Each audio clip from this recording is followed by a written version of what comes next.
9장 22절에서 23절까지를 함께 보도록 하겠습니다.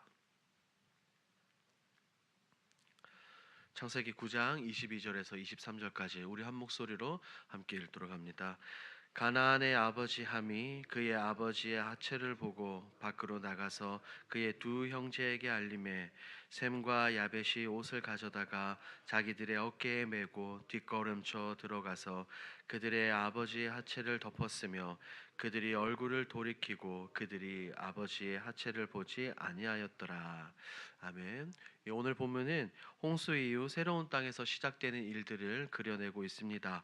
포도주에 취해서 실수한 노아의 모습을 두고 함은 그 허물을 드러내었고 셈과 야벳은 그것을 덮었죠. 오늘 본문에 보여주는 장면은 단순히 그냥 가족 간에 일어난 해프닝이 아니라 사람의 허물을 대하는 태도에 따라서 하나님께서 그 사람을 어떻게 판단하시는지에 대한 본문입니다.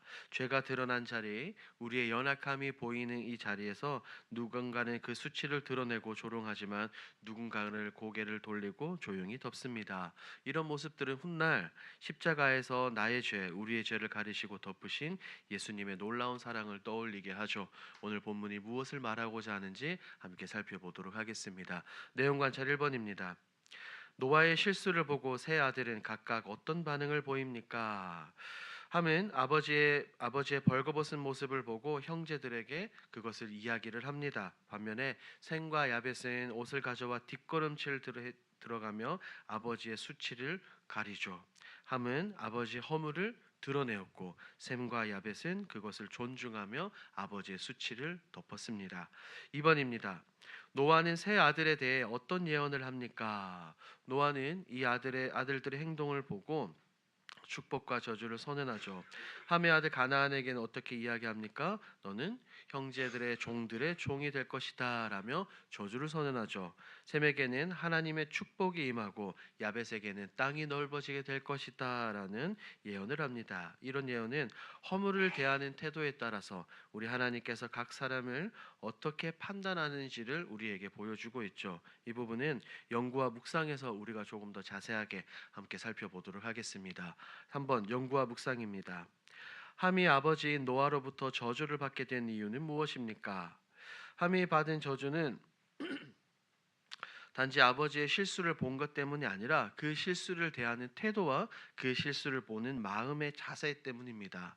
오늘 읽은 22절 말씀을 보니 함은 아버지 노아가 술에 취해서 벌거벗은 모습을 먼저 보았죠. 그리고 그 아버지 노아의 수치를 나아가서 형제들에게 말합니다. 이것은 단순히 그가 그의 형들에게 정보 전달을 했던 것이 아닙니다. 이의 행동은 아버지 노아의 권위를 가볍게 여긴 것이죠. 오늘 성경 분명하게 말하지 않습니까? 내 부모를 공경하라고요. 그런데 이 함은 아버지를 공경한 것이 아니라 가볍게 여겼습니다. 허물을 본 것보다 더 큰 문제는 그 허물을 드러낸 방식이었죠. 성경에서 벌거벗은이라는 것은 죄와 수치의 상징이 되었습니다. 바로 에덴 동산에서부터 말이죠. 공동체 안에서 이런 연약함을 볼 때는 우리는 존중과 침묵, 덮어주는 마음이 우리에게 반드시 요구됩니다. 이와는 대조적으로 셈과 야벳은 어떻습니까? 옷을 어깨에 들쳐매고 뒷걸음질로 들어가 아버지의 수치를 보지 않으려 하고 고개를 돌리고 조용히 그 수치를 덮습니다. 그들은 노아 아버지에 대한 경외함과 사랑 그리고 관계를 지키려는 그들의 신앙의 태도와 신앙의 성숙된 모습을 우리가 발견할 수 있는 겁니다. 그래서 노아는 깨어난 후 단지 눈에 보이는 행동만이 아니라 세 아들의 내면에 있는 태도와 그들의 영적 자세를 분별하며 그들에게 축복과 저주를 내린 것이죠. 함의 후손이 가나안은 어떻습니까? 종이 될 것이라는 저주를 받고 셈과 야벳은 하나님과 복이 넓어지는 은혜를 약속받습니다. 이런 장면은 우리에게 이렇게 묻고 있어요. 당신은 누군가의 허물을 보았을 때 어떤 태도로 그 허물을 대하는가? 드러내고 정죄하는가? 아니면 덮고 기도하며 기다리는가? 결국 복음은 이런 것입니다. 복음은 죄를 무시하지 않되 죄인을 끝까지 덮는 사랑으로 완성이 되어지는 거죠. 우리 주님께서 또 우리를 향해 그러하듯이 우리는 그 사랑 안에서 허물을 대하고 예수님의 십자가 사랑으로 다른 사람들을 바라보며 그런 수치와 허물을 덮어주는 사람이 되어야 하는 것입니다. 느낀 점입니다. 아버지의 허물을 드러내 부끄러움을 사고 저주받은 함의 모습을 보며 무엇을 느낍니까?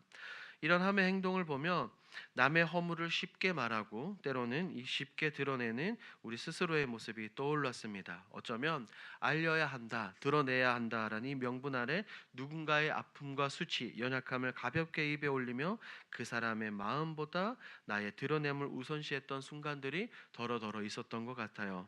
하나님께서는 허물을 숨기라고 말씀하지 않으셨습니다. 그러나 그 허물을 대하는 태도는 분명하게 말씀하셨죠. 덮어주라, 가려주라, 말하는 것보다 기도로 감싸주라라고 말입니다. 함은 수치를 드러내었고 결국 그 자신이 수치와 저주의 대상이 되었습니다. 이런 모습들을 보면 누군가의 허물을 다루는 태도는 곧 그 사람의 영적인 상태, 영적인 수준을 드러낸다는 것을 깊이 깨닫게 됩니다. 우리 주님은 내 모든 허물을 십자가로 덮으셨죠. 그 놀라운 사랑을 우리가 입었기 때문에 이제는 우리도 나도 덮는 자, 감싸는 자, 위에서 기도하는 자로 서야 되겠다라는 생각들을 해봅니다. 적용입니다. 내가 다른 사람의 잘못과 허물, 실수를 보고 덮어주지 못하고 일일이 들추고 따졌던 적은 언제입니까? 가까운 사람들의 실수를 볼 때 그 사람의 아픔과 어려움, 그 마음을 이해하기보다 눈으로 보여지는 상황만 보고 판단하고 따졌던 적이 있습니다. 그런 모습들을 묵상하다 보니 요한복음에 나오는 간음한 여인이 떠올랐어요. 사람들은 율법을 앞세워 그녀를 끌어내었고 돌로 그녀를 치료했지만 우리 주님은 그녀의 허물을 정죄하지 않으시고 몸을 굽혀 땅에 글을 쓰셨습니다. 그 모습은 어떻게 보면 그녀의 허물과 수치를 덮어주시는 듯한 장면이었죠. 그리고 우리 주님께서는 한마디 하셨습니다. 너희 중에 죄 없는 자가 먼저 돌로 치라고 말입니다.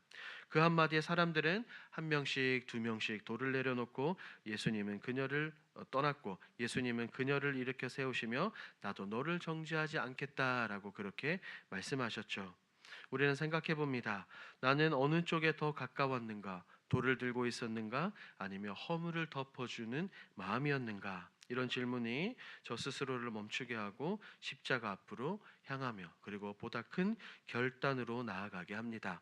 결단입니다. 예수님의 사랑으로 다른 이의 실수와 허물을 용서하고 덮어주기 위해 무엇을 실천하겠습니까?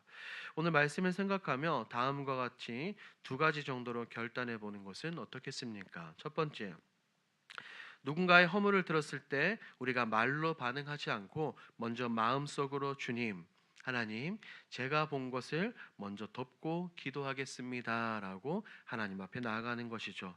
이것은 말 대신 침묵과 기도를 선택하는 훈련으로 통해 예수님의 십자가 보혈을 통해 다른 사람들의 허물을 감싸는 사람이 되도록 우리가 노력하는 것입니다. 쉽지는 않을 것입니다. 하지만 예수님의 사랑을 기억하면서 우리가 이렇게 해야 됩니다. 두 번째, 사람들의 실수 앞에서 판단하기보다 이해하려는 말을 먼저 해보는 겁니다. 그럴 수도 있지. 괜찮아요. 라는 이런 말 한마디가 누군가에게는 회복이 되어지고 사랑이 되어지고 은혜가 될 수 있다는 것을 우리는 기억해야 됩니다. 그래서 주님 제가 덮겠습니다. 두 번째, 그럴 수도 있지 괜찮습니다라는 이것을 기억하시고 우리의 신앙생활 가운데 특별히 오늘 하루 가운데 이 모든 것을 실천하시는 저와 여러분들이 되길 우리 주님의 이름으로 축복합니다. 아멘.